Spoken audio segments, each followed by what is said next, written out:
why did you add the privacy and confidentiality services? Because it's equally as important as the protection part. And here's the reason why. I've managed a lot of threats over the years, like thousands of them. And, working with a lot of celebrities, and I've had cases where a woman is in England and she made like hundreds of phone calls to a celebrity, and then she shows up here in Los Angeles. Now that individual woman she didn't have the capability of doing anything, to hurt the celebrity, whatever.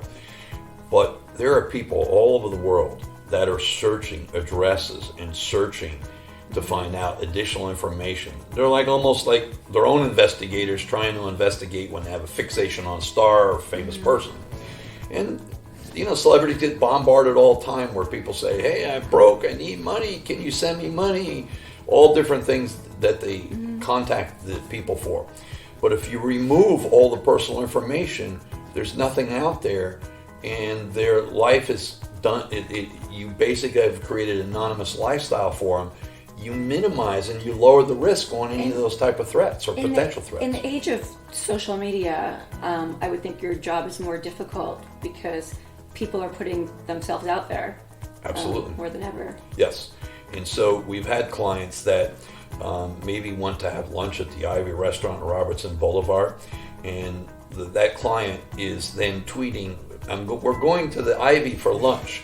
So what happens is 65 paparazzi show up.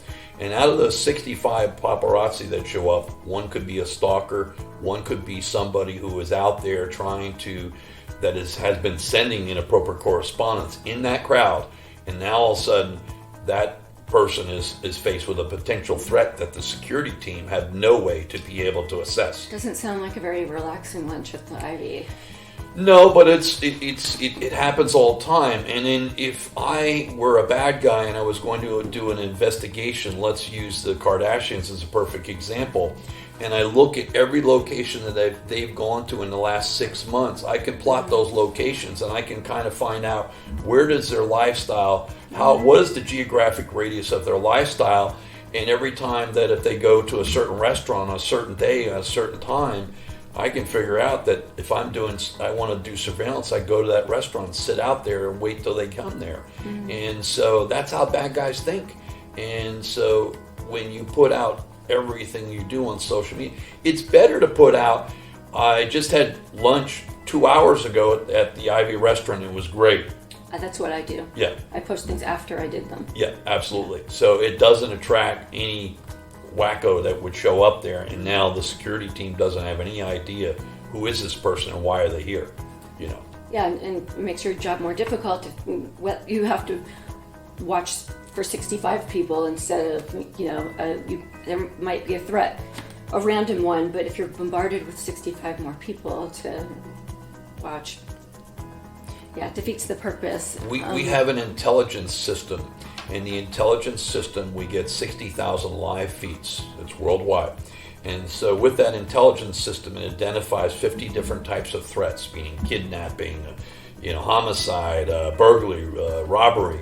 And it also taps into Twitter. So I can punch your name in right now and look at those 60,000 live feeds and Twitter to find out whether there's any of those threats, anything out there that is threatening and related to you. So we use that in our protection work also. So in addition to eliminating their personal information and privacy, creating a privacy and confidentiality lifestyle, we have the intelligence system and we have the protection part. Is it possible to be on social media and also be anonymous? Or do you have to choose one or the other? Well, I think here's what I would say. Your social media on the outside is going to have your name, and that's cool. That's okay.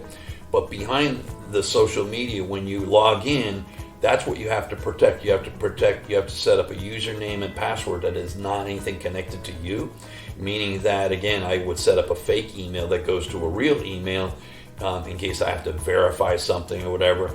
And then you have to use a password system that has at least 25 characters, digital numbers, whatever combination. And then I would try to set up a second factor authentication, which I use an app called Authy, and that's connected with my Facebook, my Twitter account.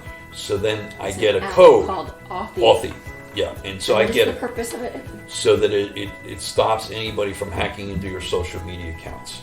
How come more people don't know about this?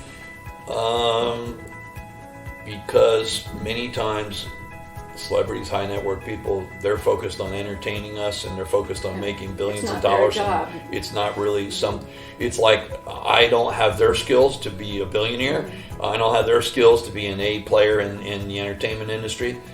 But behind the scenes, that's what we set up because I have other skills that can help them. Absolutely.